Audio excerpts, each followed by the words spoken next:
Hi everyone, welcome back. Bigg Boss 7 സീസണിന്റെ 100-ാം ദിവസം first runner-up ആയിരിക്കുകയാണ് അനീഷ്.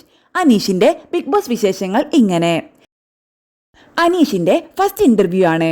എനിക്കും ഒരുപാട് സന്തോഷമുണ്ട് മാഡത്തിന്റെ മുന്നിലിരുന്ന് ഇങ്ങനെ ഫേസ് ടു ഫേസ് സംസാരിക്കാൻ പറ്റുന്നതിൽ. എവിടുന്നാണ് ഇത്രയും വിനയം വരുന്നത് എന്ന് ആങ്കർ തിരിച്ചു ചോദിക്കുന്നുമുണ്ട്. നമുക്കൊന്നും അതില്ലാത്തത് കൊണ്ടാവാം അല്ലേ? അനീഷ് എപ്പോഴും പറയും ഞാനൊരു സാധാരണക്കാരനാണ് എന്ന്. ആണോ? നമ്മളെല്ലാവരും സാധാരണക്കാർ തന്നെയാണ് എന്നാണ് ഞാൻ വിശ്വസിക്കുന്നത്. എനിക്ക് ഇതിലേക്ക് എൻട്രി കിട്ടുന്നത് മൈജിയിലൂടെയാണ്. കോമണർ ഓഡിഷനിലൂടെയാണ് എനിക്ക് എൻട്രി കിട്ടുന്നത്. അങ്ങനെയൊരു പെർസ്പെക്റ്റീവിലൂടെയാണ് അങ്ങനെ ഞാൻ പറഞ്ഞിട്ടുള്ളത്.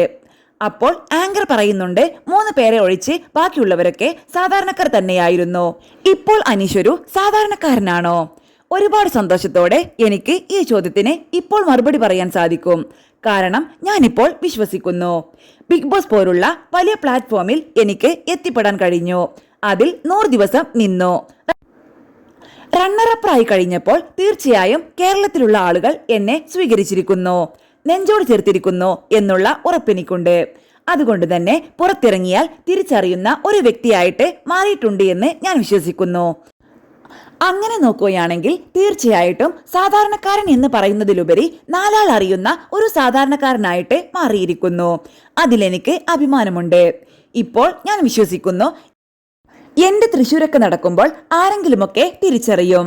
ബാക്കി ആങ്കർ പറയുന്നുണ്ട് സെൽഫി എടുക്കും, അനീഷ് അല്ലേ എന്ന് ചോദിക്കും, സുപ്രഭാതം പറയും എന്നൊക്കെ. അതേ എന്ന് അനീഷ് പറയുന്നുണ്ട്. അനീഷ് ഇതിലേക്ക് വരാൻ വേണ്ടി എന്തൊക്കെ പ്രിപ്പറേഷനാണ് എടുത്തത് എന്ന് ചോദിച്ചപ്പോൾ അനീഷ് പറഞ്ഞിരുന്നു ഒരുപാട് ലാംഗ്വേജസ് കണ്ടു, ഒരുപാട് നാളായിട്ട് ബിഗ് ബോസിന് വേണ്ടി പ്രിപ്പയർ ചെയ്യുന്നു, കഴിഞ്ഞ കൊല്ലവും പ്രിപ്പയർ ചെയ്തു.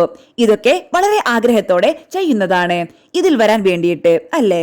അതെ, പ്രിപ്പയർ ചെയ്തു എന്ന് പറയുന്നതിനേക്കാൾ ഉപരി ഞാൻ എല്ലാ സീസണും കണ്ടിട്ടുണ്ട് എന്ന വാക്കാണ് ശരിയായിട്ടുള്ളത്. കേരളത്തിലുള്ള ഏതൊരു ബിഗ് ബോസ് ഫാനിനെ പോലെയും ഞാനും അത് കാണുന്നു, ഹൃദയത്തിൽ കൊണ്ടു നടക്കുന്നു. അതായിരുന്നു യഥാർത്ഥത്തിൽ എന്റെ പ്രിപ്പറേഷൻ. ഞാൻ ആ സമയത്ത് ഉണ്ടായിരുന്നുവെങ്കിൽ എങ്ങനെ റിയാക്ട് ചെയ്യും എന്നാണ് ആ സമയത്ത് ചിന്തിച്ചിരുന്നത്. ചിലപ്പോൾ അതുകൊണ്ടായിരിക്കും ബിഗ് ബോസ് യാത്ര എനിക്ക് വളരെ എളുപ്പമായത്. പുറത്തൊക്കെ കേൾക്കുന്നത് അനീഷ് പ്ലാൻ ചെയ്തു വന്നതാണെന്ന്. പല സ്ഥലത്തു നിന്നും ആ പ്ലാനിങ്ങിന്റെ ഗുണം മനസ്സിലായിരുന്നു. ശരിക്കും പ്ലാനഡ് ആയിരുന്നു. ആക്ച്വലി പറയുകയാണെങ്കിൽ എനിക്കധികം പ്ലാനിംഗ് ഒന്നും ഉണ്ടായിരുന്നില്ല. ബിഗ് ബോസിലേക്ക് വരുന്നത് തന്നെ എന്നെ സംബന്ധിച്ചിടത്തോളം വളരെ ലേറ്റ് ആയിട്ടാണ് ഞാൻ അറിയുന്നത്. ഓഡിഷനൊക്കെ കഴിഞ്ഞ് വളരെ ലേറ്റ് ആയിട്ടാണ് അറിയുന്നത്. അത് കഴിഞ്ഞ് ബിഗ് ബോസ് ഹൗസിലേക്ക് എൻ്റർ ചെയ്ത് കഴിഞ്ഞപ്പോൾ എന്താണ് എന്നുള്ള ഒരു കൺഫ്യൂഷൻ എനിക്കുണ്ടായിരുന്നു. അപ്പോൾ ആ സമയത്ത് തോന്നിയ കാര്യങ്ങൾ ചെയ്തു എന്നതാണ് ശരി. അതാണ് അവിടെ പലപ്പോഴും പറഞ്ഞത് ഞാൻ അവിടെ ജീവിക്കുകയായിരുന്നു എന്ന് പറയുന്നത്. ആക്ച്വലി അത് സത്യമാണ്. അതാണ് പറഞ്ഞത് കുറച്ചുകൂടി നിൽക്കാം എന്നൊക്കെ. നമ്മൾ ഒരു സ്ഥലത്ത് കുറെ ദിവസം നിൽക്കുമ്പോൾ ആ സ്ഥലത്തിനോട് ഒരിഷ്ടമുണ്ടാവുമല്ലോ. അതുമൂലം ഇനിയും നിൽക്കണമെന്ന മാനസികാവസ്ഥയിലായിരുന്നു എന്റെ മനസ്സ്. 100 ദിവസത്തേക്കാൾ കൂടുതൽ നീട്ടിക്കിട്ടിയിരുന്നെങ്കിൽ ഒന്നുകൂടി നന്നായിരുന്നു എന്ന് തോന്നിയിരുന്നു.